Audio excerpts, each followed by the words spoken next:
New charges filed in the case of an accused Las Vegas serial killer suspected of working as a hitman as part of a government loan fraud scheme. Police are now saying 40-year-old Michael Coleman allegedly tracked 4 victims with GPS and took pictures of them before their deaths.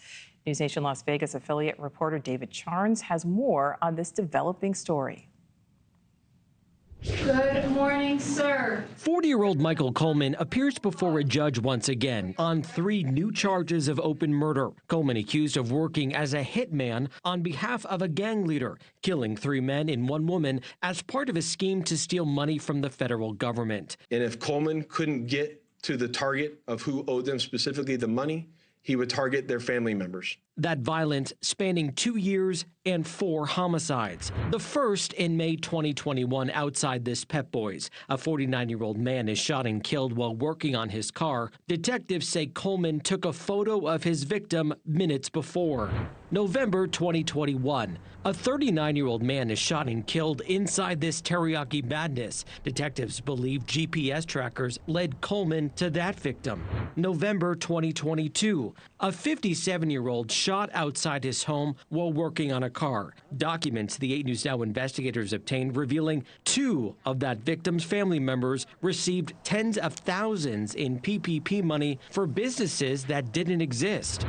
February 2023, a 48-year-old woman is killed outside her home. Detectives believe Coleman waited in a car until she arrived, killing her with a ghost gun. Metro Police tracking Coleman to that murder because a trooper in Arizona stopped him in a similar car 12 hours after the shooting. But Coleman wasn't a suspect at that point, and the trooper let him off with a warning. Justice Court 3, 8:30 a.m. Coleman previously served 12 years in federal prison for shooting a man in North Las Vegas. That man survived. In a letter he wrote to a judge before sentencing, Coleman asked for leniency and apologized to the community, saying, "The worst mistake of my life is or was becoming associated and involved in a gang."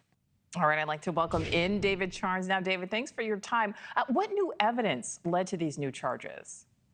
Right, Nichole, this is just kind of a crazy case that developed here over the past couple months. But what we've learned is that gentleman you saw there, Michael Coleman, was already in custody for a murder that happened here back in February of 2023.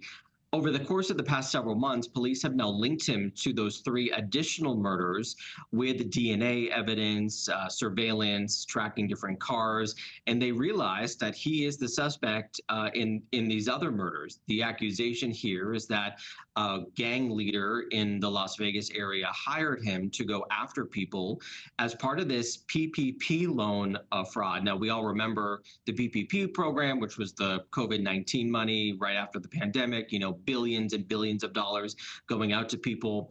My sources are telling me that basically this gang was running this huge PPP loan scheme.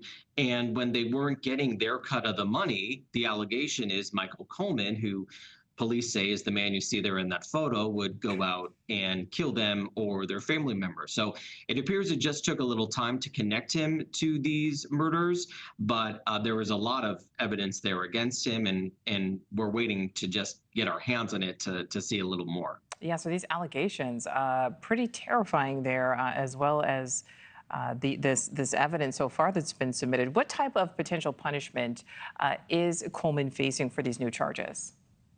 So he was supposed to go on trial, and he's still scheduled to go on trial for first-degree murder for what appears to be the final murder in this series that police are accusing him. So he's accused in 4 murders. He's on trial for the 4th. So there haven't been any murders post-4.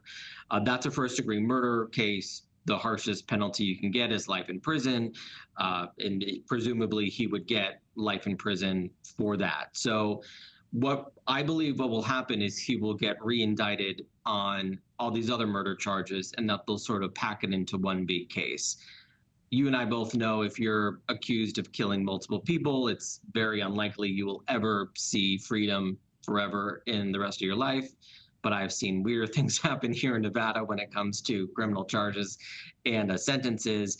But it's very likely that this will probably move pretty quickly now moving forward with those 4 murder charges. But There were other cases that are still open in other jurisdictions here in Las Vegas. Obviously, we have the city of Las Vegas in Clark County, but there's North Las Vegas. There's another police department as well. And we're waiting to see if he's a suspect in any of their unsolved cases, which would just add the number. But for open murder charges, you're probably not going to have any freedom anytime soon. Thanks for watching. Go to joinnn.com to find News Nation on your screen. And don't forget to click the red subscribe button below to get more of News Nation's fact-driven, unbiased coverage.